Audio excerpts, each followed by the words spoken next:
Hi kabayan, for today's vlog, so napakaraming PM talaga sa akin ng about sa topic natin tonight, pati dyan sa may mga comments dyan. Ma-airport hold ba ako dahil hindi ko nabayaran ang utang ko sa Cash Now at Tabi? So kabayan, common na tanong ito lalo na kung dalawa pang lending platform ang may utang ka, Cash Now at Tabi. Sagutin natin ito ng malinaw gamit ang lahat ng napag-usapan na natin. Una, ang sagot ho ay posible, pero hindi ito automatic o instant. Sa mga bashers dyan, panoorin nyo po ng buo ha, bago po kayo mag-comment sa comment section para hindi po kayo mabash. Okay, hindi po kayo masopla ni Auntie Jack.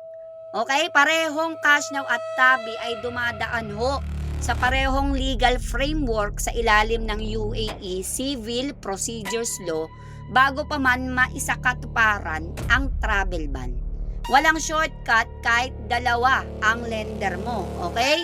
Pangalawa, ang pangunahing threshold ho ay 10,000 dirham pataas per creditor o combined na utang. So ito, meron akong isang vlog regarding dito kung paano kinakalculate yung threshold na 10,000. Panoorin niyo po para mas malinaw po sa inyo. Okay? Kailangan ho, lumagpas ng 10,000 dirham ang utang bago pa man ma-apply ang civil travel ban against you. Kasama pa ang requirement na may basehan na flight risk. Ibig sabihin talagang balak mo nang tumakas. Ngayon, ang importante dito, kung ang Cash Now mo ay may utang ka na 4,000 dirham lang at ang Tabi mo naman ay 3,000 dirham. So individual na wala pang umaabot sa threshold kahit isa sa kanila, tama? Pero kung sila ay nag-file ng magkahiwalay na kaso at napagsama ng korte, o kung ang isa sa kanila, halimbawa Cash Now, ay umabot na sa 10,000 dirham mismo. Alamin niyo po itong video na to kung paano kinakalculate ang 10,000 ha, hindi po lang dahil sa principal amount niyo, okay? So doon po pwedeng mag-apply ang travel ban base sa isang creditor lang. Kahit yung Cash Now lang, pwede ka nang magkaroon ng travel ban basta na-reach mo ang 10,000 dirham. So pangatlo, magkaiba ang proseso ng bawat isa, hindi sila magkasama sa isang kaso. Bakit? Kasi magkaiba sila ng company, magkaibang kumpanya ho yan, ang Cash Now sa ilalim ng Quantix at yung Tabi. Okay? Magkaiwalay silang mag-file ng kaso kung sakaling umabot doon. Hindi ito isang malaking kaso kung sakali man na pinagsama nila. Ibig sabihin kahit malaki ang total combined mo, kailangan pa rin individually umabot ang bawat isa sa threshold o kailangan parehong mag-file at pareho silang manalo sa korte bago pareho silang makahingi ng travel ban against you. Eto na yung pang-apat, ito maraming tanong to. Ano ba ang proseso bago pa man umabot sa airport? Alalahanan natin, hindi ito instant na travel ban agad kahit alin dyan sa dalawang yan.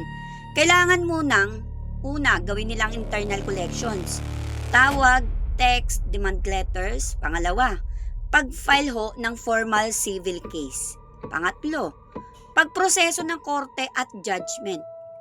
Pang-apat, execution stage na kapag nanalo lang ang lender against you laban sa'yo. Pag sila nanalo, pwede na silang mapunta itong kaso sa execution stage. At saka lang po mapa-flag sa immigration system na pwede ka nang matravel ban. Ang buong proseso na ito ay pwedeng tumagal ng buwan hanggang taon. Okay?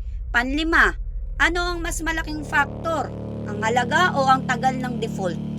Pareho itong importante mga kabayan. Kung matagal na, isang taon pataas na, at malaki na rin, 10,000 dirham na pataas dahil sa naipong interest at penalty, mas malaki po ang risk ninyo. Pero kung parehong maliit at bago-bago pa lang ang default nyo na hindi kayo nagbayad, kakautang nyo pa lang, okay, mapupunta lang to sa internal collection stage pa lang. Okay? Posible na dyan muna mapunta yan, hindi pa to aabot sa legal escalation. Pang-anim, paano mo malalaman kung meron ka ng existing travel ban dahil dito? Una, i-check ang Dubai Police Smart application o criminal case inquiry. Pangalawa, i-verify sa Dubai Courts o ADJD kung may nakafile na kaso. Pangatlo, direktang mag-inquire ka na sa Cash Now at Tabi tungkol sa status ng bawat account mo. Okay? Eto naman po yung pampito, ang pinakamainam na gawin, huwag hintayin pang umabot sa 10,000 dirham mga kabayan.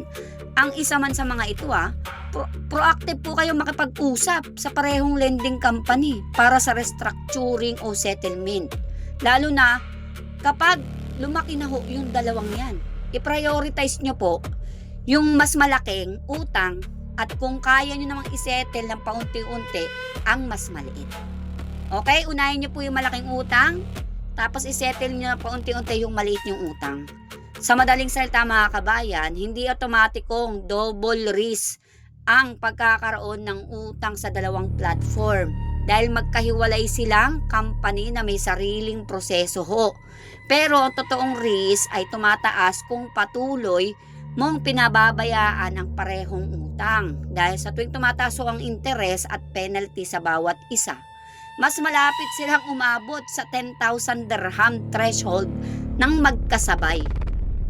Diba? Sa sobrang tagal na, oo, walang travel ban sa inyo, nakakalabas-pasok kayo, pero counted ho ang interest at penalties sa 10,000 dirham. Kaya panoorin nyo po yung isa nating vlog regarding dito para sa more details at more information. So disclaimer lang mga kababayan, ang impormasyong ito ay galing lang po sa publicly available na batas ng UAE at mga legal advisory articles. Hindi po ito legal advice kasi marami tayong bashers dyan. Ang bawat kaso ho ay iba-iba, depende sa specific na halaga, tagal ng default, at internal policy ng bawat lending company. Para sa tumpak na assessment sa sitwasyon mo, kumonsulta ho kayo sa isang licensed na abogado sa UAE. Kaya, kung meron po kayong na-experience sa Cash Now, Tabi o iba pang lending applications, good or bad man yan, i-share nyo po sa comments. Baka makatulong yon sa iba nating kababayan na pareho ng sitwasyon nyo. At kung gusto nyo po ng follow-up video, mag-request po kayo sa akin or PM nyo para sa susunod gagawin natin siya. So yun lamang po, maraming salamat. Please like and share my video.